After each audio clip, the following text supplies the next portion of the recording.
दर्शकों, जेके update prime time में मैं प्रशांत भारद्वाज आपका स्वागत करता हूं। आज के प्राइम टाइम में हम चर्चा करेंगे गुपकार अलायंस की मौजूदा हालत पर।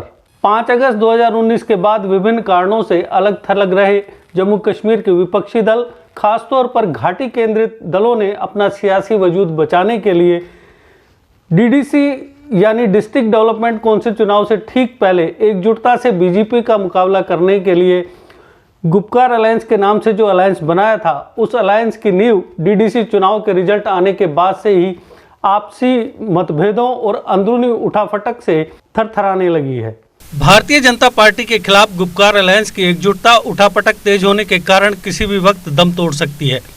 गुपकार अलायंस की मौजूदा हालत यह है कि अलायंस के सहयोगी दलों के तीर नेशनल कॉन्फ्रेंस पर तने हुए हैं और कई दिग्गज नेता पाला बदलने को तैयार बैठे हैं। सहयोगी दल नेशनल कॉन्फ्रेंस पर खुले आम सीटों के बंटवारे में पक्षपात करने, गुपकार अलायंस कैंडिडेट्स के खिलाफ अपने कैंडिडेट्स चुनाव मैदान में उतारने जैसे आरोप लगा रहे हैं।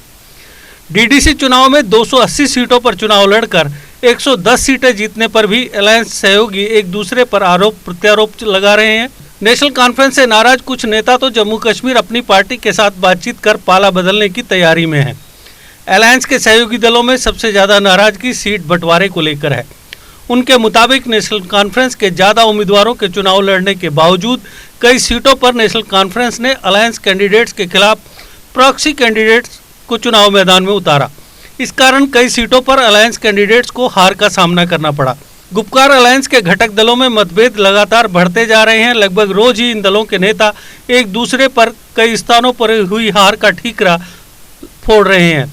पीडीपी के राज्यसभा सांसद फयाज अहमद मीर के बाद अब पीपुल्स कॉन्फ्रेंस के जनरल सेक्रेटरी इमरान रजा अंसारी ने भी गुपकार अलायंस के नेतृत्व पर ही सवाल खड़े कर दिए हैं। अंसारी ने यह आरोप लगाए हैं कि डिस्ट्रिक्ट डेवलपमेंट काउंसिल चुनाव में कई दलों ने गठबंधन धर्म नहीं निभाया और एक दूसरे के खिलाफ कैंडिडेट उतारे। इस बारे में अंसारी ने पीपुल्स कॉन्फ्रेंस के प्रधान सज्जाद लोन को एक पत्र भी लिखा है, जिसमें उन्होंने अब्दुल गनी वकील के एक बयान का हवाला दिया है। उन्होंने सज्जाद लोन से उनके पत्र को गंभीरता से लेने को कहा है। अंसारी ने अपने पत्र में लिखा है कि वकील ने अपने बयान में जो कहा है उस पर हमें विचार करना ही होगा और पीएजीडी पर आंखें मूंद कर यकीन नहीं करना चाहिए। अंसारी इस पत्र में लिखते हैं कि पट्टन में डिस्ट्रिक्ट डेवलपमेंट काउंसिल की दोनों सीटें पीपुल्स कॉन्फ्रेंस को मिली थी, लेकिन बावजूद इसके नेका के मौजूदा सांसद व अन्य नेता बंद कमरों में बैठ कर हमारे कैंडिडेट्स के खिलाफ अभियान चलाते थे। इसका परिणाम यह हुआ कि नेका की भी हार हुई और पीपुल्स कॉन्फ्रेंस भी अच्छा प्रदर्शन नहीं कर पाई। इसी तरह सोनावारी में भी पीपुल्स कॉन्फ्रेंस को भी सीट अलाट हुई थी, लेकिन नेका ने यहां अपना कैंडिडेट खड़ा कर दिया। इस पर बाकायदा नेशनल कॉन्फ्रेंस प्रधान के हस्ताक्षर भी थे। जब नेका प्रधान डॉक्टर फारूक अब्दुल्ला ने पीएजीडी उम्मीदवार के नामांकन पर दस्तखत किए थे, तो फिर उनकी अपनी पार्टी का उम्मीदवार क्यों उतारा? यह आरोप बेबुनियाद नहीं है, आप इसका रिकॉर्ड चेक कर सकते हैं। पीएजीडी के अन्य घटक दलों के साथ भी ऐसा ही हुआ। कुपवाड़ा जिले में भी ऐसा ही देखने को मिला। सभी सीटों पर भाजपा कैंडिडेट्स को मात्र कुछ सौ ही वोट मिले। ऐसे में हमारे खिलाफ किसने वोट दिए? अंसारी लिखते हैं, सज्जाद साहब, अब लोगों को सच बताने का समय आ गया है।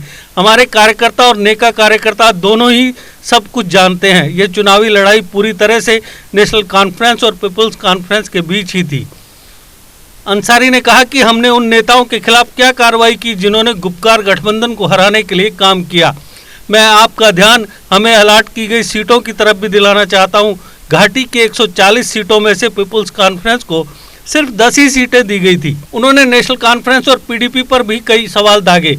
मैं चाहता हूं कि मैंने जो भी सवाल उठाए हैं उन पर विचार किया जाए। आपको बता दें कि इससे पहले पीडीपी के वरिष्ठ नेता और सांसद फयाज अहमद मीर ने भी आरोप लगाया था कि नेशनल कॉन्फ्रेंस ने अलायंस के बावजूद कई जगहों पर पीडीपी कैंडिडेट्स के खिलाफ अपने उम्मीदवार उतार दिए थे। इस कारण उनकी हार हुई। पीडीपी नेता ने कहा कि कुपवाड़ा जिले में जो सीटें अलायंस के बाद पीडीपी को मिली थी, उन पर नेशनल कॉन्फ्रेंस ने भी अपने कैंडिडेट्स खड़े कर दिए थे। कुपवाड़ा की 14 सीटों में से हयामा, रिधी, करालपुरा, द्रगमुला में नेका ने अपने कैंडिडेट्स उतारे थे। यह सीटें पीडीपी को मिली थी। उन्होंने यह भी कहा था कि गुपकार अलायंस के दलों ने जो समझौता किया था वे जमीनी स्तर पर कहीं नहीं दिखा। अगर ऐसा ही करना था तो फिर अलायंस क्यों? हमें हंदवाड़ा और करना में एक एक सीट ही दी गई थी। लोलाब में 2 सीटें दी गई थी, लेकिन वहां पर भी नेशनल कॉन्फ्रेंस ने अपने समर्थक कैंडिडेट्स को चुनाव मैदान में उतार दिया। कुछ सीटों पर ही गठबंधन धर्म निभाया गया। इसे सभी दलों को देखना चाहिए। जिन लोगों ने अलायंस को नहीं माना उनके खिलाफ कार्रवाई होनी चाहिए। अब देखना यह होगा कि आर्टिकल 370 की बहाली को लेकर एकजुटता का झंडा बुलंद करने वाले गुपकार अलायंस के घटक दल अपने मतभेदों को आपसी बातचीत के जरिए दूर करने में कामयाब होते हैं। यह अलायंस अब सिर्फ इतिहास में ही दर्ज होकर रह जाएगा।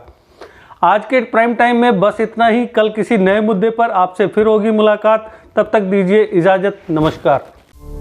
जीके अपडेट रहे हमारे साथ। अगर आप ये वीडियो YouTube पर देख रहे हैं तो हमारे YouTube चैनल को सब्सक्राइब करें और बेल आइकन को क्लिक करें। अगर आप ये वीडियो Facebook पर देख रहे हैं तो हमारा Facebook पेज लाइक जरूर करें।